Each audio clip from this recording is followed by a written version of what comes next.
Hello and welcome back to part 5 of your ACCA June 2024 SBL examination, where I'm going to run you through my exclusive notes that you can download if you click the link in the description of this video, so you don't have to be taking down all the notes as we go through. As always, if you're completely new, maybe you've not watched some of the other previous episodes, make sure you subscribe. I'll put the playlist down there as well. And I'm delighted to say I'm also affiliated with Astranti, where you can access a free pre-scene pack, mock exams down there as well. But it's just so we're crystal clear on the channel that I am associated with them. But if you were to purchase anything, it would go towards supporting the channel. But as always, a massive thank you. And I just want to get straight into it because we have got some proper important stuff that we're going to start on, leading on from the services area that has come up, and it sort of overlaps with other areas we've touched on in the previous 1 to 4 parts in this series. So if you haven't watched them, check those out because now it all starts to link in. So we're starting off with the services in the top right. And in terms of the actual size of the clinics, and that actually determines the services that are offered. So for the pre-C materials for your notes, it's a case of we're not actually told out of all of the clinics that Praecuro Vet Services has, actually what they are in terms of the size on there. Well, we've got PVS's larger clinics can carry out a wider range of diagnosis than the smaller ones, but we're actually not told the number of them. That's the key bit for your notes. But they have got a good process to actually retain customers on there. So they actually shift over from a large clinic to a small clinic if they can't work out the procedure, and vice versa on there. And they actually do it in the same area. So what clients want, little travel, lots of convenience, and they still get the actual procedure done. So that's actually quite a good point, a strength for your SWOT analysis to get down in the way that they are actually managing services and the way it is being actually put into practice by the veterinarians and the admin staff. Now we get into what PVS has been doing sort of historically in terms of innovation for their services, and key for your notes, very little in recent years, and in the past 2 years there have not been any new service offerings. This accompanied with a lack of marketing that they've been putting out into Ireland. It really is a fantastic point to get down that you can apply back to a variety of different requirements. Again, use it to your advantage. They've not really been innovative on there. And again, treat it that it could be used in a sort of SWOT analysis as a major weakness. Now, this is another important thing for relating back to the scenario. The stress of the vets and the cover that is actually needed. PVS's clinics are open from 8:30 to 5:30 p.m. Monday to Friday, and the veterinarians, the qualified vets that are already under severe pressure, have to cover the out of hours times if there's an emergency or if a client wants an evening or a weekend appointment on that. This links into the 19% staff turnover rate, the 5% of staff that are off for work-related stress, and also linking back to the previous recordings we've done and in these notes, it's a case of the clients, the people who have the pets, want evening clinics and they want weekend clinics on there, which PVS are not actually delivering. So that is something for the board of directors to be held accountable to say why? Why are they not? And why are they not embracing technology, change and innovation on there? The next thing is in terms of attracting and retaining clients, and PVS's healthcare plan actually was started 2 years ago. So this is another positive strength that we've been told in the top of this document that the plans are the way forward to actually gain further revenue on there, recurring revenue that may happen sort of quarterly, semi-annually. But this is the key thing in terms of it's great. They've got clients who are joining the plans and it's been going relatively okay. And it gives them the option, as you can see, I'll put my mouse on it, to actually pay for expensive treatments and procedures at a later date. However, this is a working capital cash flow issue that the plan has actually meant that clients who are plan members are actually taking longer and longer to actually pay for those more expensive treatments for their pets, and it's impacting on PVS's actual cash flow on there. Have a look on page 3 for where the plans are actually put into context, why it's so important, and we've been told that is where future revenue is going to be generated from. But the competition is just doing better with the plans. And this is a real opportunity, again, coming back to that SWOT analysis for PVS. In terms of visibility on there, PVS as a date relied on for the visibility of its town centre, relied upon its visibility where it's located, word of mouth recommendations, and its marketing has been limited to posters and sort of advertisements in local newspapers. This is where it links into other areas of the pre-C materials, that new clients have gone down from 11,000 to 7,000 in the latest year. So the business development director is the accountable person as to why you're not advertising as much, why are the numbers of new clients down, and this is something you could again refer to in your answer if it came up in that sort of style of requirement. The next area is suppliers, and we'll be looking at this later on in terms of Porter's theories for you to get down. But we're talking about PVS now, and we've got Ireland Vet Suppliers Limited. This is where they actually are the largest vet wholesaler in Ireland. They supply PVS, but it's likely they also supply the competitors. Another positive for you to get down here from the notes you can see on the screen is it's a long established relationship. They get good bulk purchases with large discounts on there. So it's a real good thing that they've got going.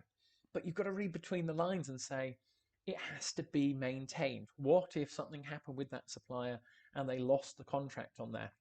So again, a really key point for you to get down, a positive, but also what could go wrong and what contingency plans do they maybe need to put in place. Pet food and accessories are sourced from a number of pet food suppliers, including the GLOAS Group on there, which owns a number of pet food brands and purchased directly by individual clinics. Again, another name for you to remember for your notes. Split it out in terms of the goods for your analysis, pet foods and accessories, different types of goods. The reason why I say that, and it's important for you to be aware of it on the exam day, is you just never know that we might get something about the different profitability levels of the different goods that we're selling to the customers. And therefore, we need to be specific in breaking them up because one might be obviously higher than another. It then comes on to the risk register. This is where there are lots of variables on here that I don't have a crystal ball for your examination, but there are lots of hints on here as to potential. So PVS maintains a risk register. Again, good point on there. Responsibility of the internal audit function. So for your notes on there, who's in charge of the internal audit function? That is the Chief Finance Officer, the CFO. And it has a risk management program to deal with a variety of different areas. And you can see on here, we've got the risks, we've got competition, key employees, health and safety, and adverse publicity. So you're thinking to yourself straight away, well, that's not very detailed for a risk management program and a risk register. And then when we come on to the actual descriptions of it, which, okay, granted, it says about national, regional, and local organisations, but what about international competition just coming out of the blue and then coming in with a load of resources and cash that they can actually deploy?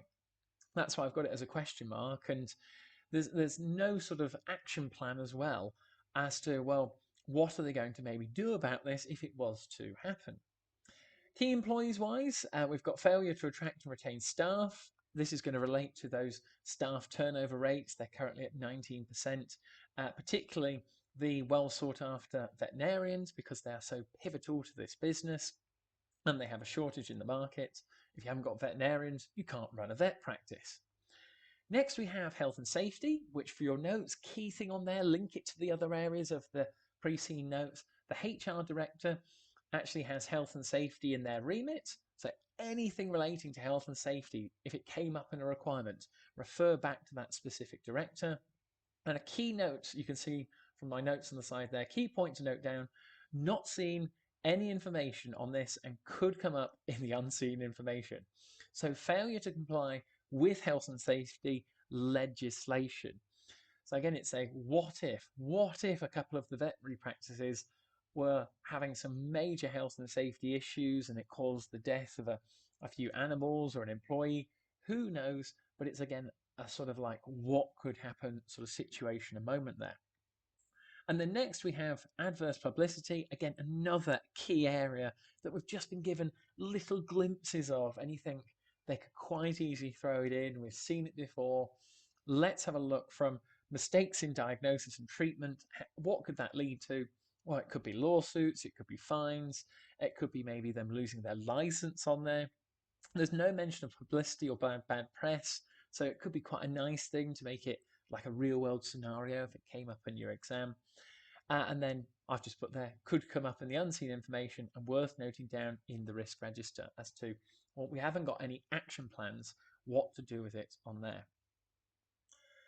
We then come on to the financial information. This is where it's going to tie back to a variety of different areas. Plenty of notes on here. Again, if you've got the download of it, it's going to make it so much easier for you. But just quickly on here as to a general overview, we've got that revenue over the last 5 years from what we're given has been steadily declining, 5.71%. It's gone down in the recent year. Then we've got the staff and client satisfaction over that same 5-year period has gone down. Staff turnover has been going steadily up. We're at 19% in 2003. And new clients have been going steadily down all the way to 2003, where we only had 7,000 new clients this year. So overall, not looking very rosy-nosy on there. There really isn't much positive outcomes to be looking at those pieces of financial information just from a general overview.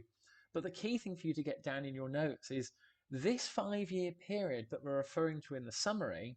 If you remember back as to the notes and the previous recordings we've done, in this same 5-year period, this is when you've got the younger people who have 18 to 34-year-olds on there. Sorry for anyone who's maybe over 34. I meant it as the way they've worded it on there, but it's a case of PVS has not pivoted to the new demands set by the new client base on there. And this is where it's taken its toll on the business in every sense. The service they're providing, the revenue's gone down. The only other final thing just to touch on is that they've still made $165 million in revenue. Other things for the unseen information on the day. We could be told more from a profitability point of view as to, from the way that this business is going about its business, how profitable is it? I mean, 165 million? Are they still making a profit? Is it loss making on there? Well, this is where you can see we've got more notes on the side here, and I'm going to go into a bit more of a deep dive in part 6 after this. So if you haven't already, make sure you subscribe, and you're welcome to download these notes. Click the link in the description. Feel free to give the video a massive like as well. I really appreciate all the support, and I'll see you on the other side. I've put the video links up at the top, so click one, I'll see you there, and thank you very much.